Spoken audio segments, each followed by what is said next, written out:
June 1వ తారీఖు రోజు జరిగే పార్టీ రథోత్సవ మీటింగ్ కేటీఆర్ గారు వచ్చేస్తున్నారు.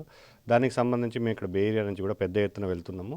సో అలాగే రమణన్న గారు కూడా ఆ మీటింగ్కి రావడం జరిగింది. సో వస్తూ ఇక్కడ బే ఏరియాకి రావడం జరిగింది. రాగానే అన్నను కూడా కలుద్దామని కొంతమంది మా కార్యకర్తలు రమణన్న కలవాలి అని చెప్పేసి అందరూ ఫోన్లు చేస్తుండ్రు. రమణన్న బే ఏరియాకి వచ్చిండు, కలుద్దామని.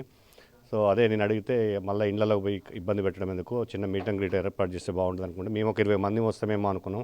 అనూహ్యంగా దాదాపు ఒక 70-80 మంది దాకా వచ్చిండ్రు. ఈరోజు వర్కింగ్ డే అయినా కానీ ఆఫీస్ నుంచి చాలామంది డైరెక్ట్ రావడం. ఇదంతా చూస్తుంటే డాలస్లో జూన్ 1వ తారీఖు రోజు జరిగే సభతోటి కాంగ్రెస్ పార్టీ పతనానికి నాంది కాబోతున్నది. అతి త్వరలో తెలంగాణ ప్రజలందరూ సుఖ సంతోషాలతో ఉంటారు నెక్స్ట్ ఒక 2-3 ఇయర్స్లో. సో దయచేసి అందరూ జాగ్రత్తగా ఉండాలి. ఏం భయపడాల్సిన పని లేదు. కేసీఆర్ గారు రాబోతున్నారు. తెలంగాణ అంతా అగైన్ సస్యశ్యామలం కాబోతుందండి. తర్వాత ఇక్కడ ఉన్న తెలుగు ఎన్ఆర్ఐ మీరు కలిశారు కదా, అంటే పార్టీ కార్యకర్తలు మీకు ఏమనిపిస్తుంది? అంటే నేను పార్లమెంట్ సభ్యునిగా ఉన్న సమయంలో ఆనాడు టూరిజం సంబంధించిన కమిటీ సభ్యునిగా ఉండండి. ఆ సమయంలో ముంబై నుండి చికాగోకు ఫస్ట్ ఫ్లైట్ ఇనాగ్రల్ ఫ్లైట్ వస్తే 97లో ఆనాటి నుంచి నేటి వరకు కూడా అనేక సందర్భాలు వచ్చినప్పుడు మన తెలంగాణ వాళ్ళే కానీ తెలుగు వాళ్ళే కానీ ఇండియన్సే కానీ కలిసి అంటే అటు ఎమ్మెల్యేగా అటు లోకసభలో రాష్ట్ర మంత్రిగా పనిచేసిన అనుభవాలు ఉన్నాయి కనుక దానికి అనుగుణంగా తెలిసినటువంటి వాళ్ళు గుర్తుపట్టినటువంటి వాళ్ళు వచ్చి కలవడం మరింత ప్రోత్సహించమన్నట్టు. చేస్తున్నటువంటి పనులు నిజాయితీగా నిస్వార్థంగా ప్రజాసేవలో ఉన్నాం కనుక ఆ అభివృద్ధి సంక్షేమ కార్యక్రమాలను మరింత కొనసాగించడం అనేటువంటి భావన చెప్పడం, దానికి అనుగుణంగా నేడు పెద్దలు కేసీఆర్ గారి నాయకత్వంలో బీఆర్ఎస్ పార్టీని మరింత బలోపేతం చేయాలని చెప్పని దానిలో బాగానే ఈ పర్యటన చెప్పని తెలియజేస్తాను. సో ఇప్పుడు అంటే సోషల్ మీడియాలో ప్రతి ఒక్కరు ఇంకా హల్చల్ చేస్తుంది. అంటే నాన్నకు ప్రేమతో అని చెప్పేసి ఎమ్మెల్సీ కవిత లేఖ రాయడం జరిగిందనమాట. సో ఆ లేఖలో కొన్ని పాజిటివ్ ఉన్నాయి, కొన్ని నెగిటివ్ ఉన్నాయి. దాని గురించి మీరు చెప్పండి. అంటే బీఆర్ఎస్ పార్టీ వ్యవస్థాపకాధ్యక్షులైనటువంటి పెద్దలు కేసీఆర్ గారు అగ్రనేత. అనేక సందర్భాల్లో ఉద్యమ సమయంలో కానీ ఎన్నికల సమయంలో కానీ ప్రభుత్వ పరిపాలన సమయంలో కానీ పార్టీ శ్రేణులు నాయకత్వాన్ని అందరినీ కూడా కూర్చోబెట్టి మాట్లాడేటువంటి మనస్తత్వం. దానిలో భాగంగా ఈ మధ్యకాలంలో ఊహించని విధంగా పార్లమెంట్ ఎన్నికలలో మాకు ఫలితాలు విధంగా జరిగింది. ఆ సందర్భంలో 17 పార్లమెంట్ సంబంధించినటువంటి నాయకత్వాన్ని క్రియాశీలకంగా ఉండేటువంటి వాళ్ళు, ప్రజాప్రతినిధులు ఉన్నటువంటి వాళ్ళు అందరిని పిలిచి ఆహ్వానించి మాట్లాడి వేదిక ద్వారా చెప్పుకునే అవకాశం జరిగింది.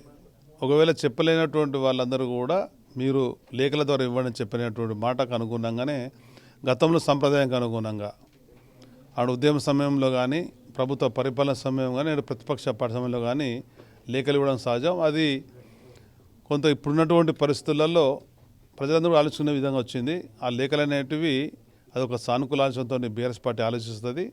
ఏదేమైనా కానీ బీఆర్ఎస్ పార్టీ బలోపేతమే మా అందరి లక్ష్యం. డాలస్లో తెలంగాణ ఫార్మేషన్ డే చేసుకుంటున్నారు కదా, ఎందుకు అలా చూజ్ చేసుకున్నారు డాలస్లో చేద్దాము అని చెప్పేసి? ఇప్పుడు తెలంగాణ ఉద్యమం నుంచి ఎన్ఆర్ఐలు ప్రధాన భూమిక పోషించారు.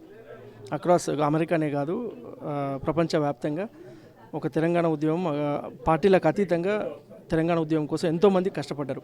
సో దాని గెస్చర్గా కేటీఆర్ గారు ఫస్ట్ నుంచి ఇక్కడ యూఎస్ఏ మీరు తను ఇక్కడ ఐటీ మినిస్టర్గా ఉన్నప్పుడు మనం అమెరికాలో చూసాం ఎన్ని కంపెనీలు పెట్టుబడి దానికి వచ్చాడు. So America is always the first priority మనకు. ఏ రకంగా బే ఏరియా కానీ సిలికాన్ వ్యాలీ కానీ అక్రాస్ ద ఆల్ కంపెనీస్. అందులో డలాస్ ప్రాంతం ఎందుకు చూజ్ చేసుకోవడానికి కారణం ఏంటంటే అది ఒక సెంట్రల్లో ఉంది, అన్ని ప్రాంతాలకు అనుకూలంగా ఉందన్నట్టు. సో ట్రావెల్ పరంగా ఏ రకంగా అందరూ అక్కడికి వచ్చి అందరూ వచ్చి కలుసుకోవడానికి ఎక్కువ మంది ఉండడానికి ఆ ప్రాంతాన్ని చూజ్ చేసుకున్నారు. సో ఇంపార్టెన్స్ ఇది ఓన్లీ టీఆర్ఎస్కు బీఆర్ఎస్కి సంబంధించిన పార్టీ కాదు, మన ఆవిర్భావ ఉత్సవాలు అండ్ 25 years సెలబ్రేషన్స్ రెండు కలిపి చేసుకోవడానికి అమెరికా ప్రాంతం చూజ్ చేసుకున్నారు. సో బేసిక్లీ యానివర్సరీ అనేది ఎందుకు చేసుకుంటాం మనం అంటే ఇదొక మైల్ స్టోన్. సో కేసీఆర్ గారు ఏదైతే పార్టీ స్థాపించినప్పటి నుంచి ఇప్పటి వరకు చాలా ప్రాబ్లమ్స్తోని ఫేస్ చేసుకుంటా ప్రతి ఒక్కొక్క స్టెప్లో ఒక్కొక్క అవ్వకుండా ఫైనల్లీ మనం తెలంగాణ సాధించినాం. సో ఇదేంటంటే ఇది ఒక మైల్ స్టోనే కాదు, but it's all about strengthening the relationships, right? So ఎక్కడ తెలంగాణలో అక్కడున్న ప్రజలు కాకుండా ఇక్కడ అమెరికాలో ఉన్న మేము కూడా ఇందులో ఒక రోల్ ప్లే చేస్తున్నాం అన్నమాట.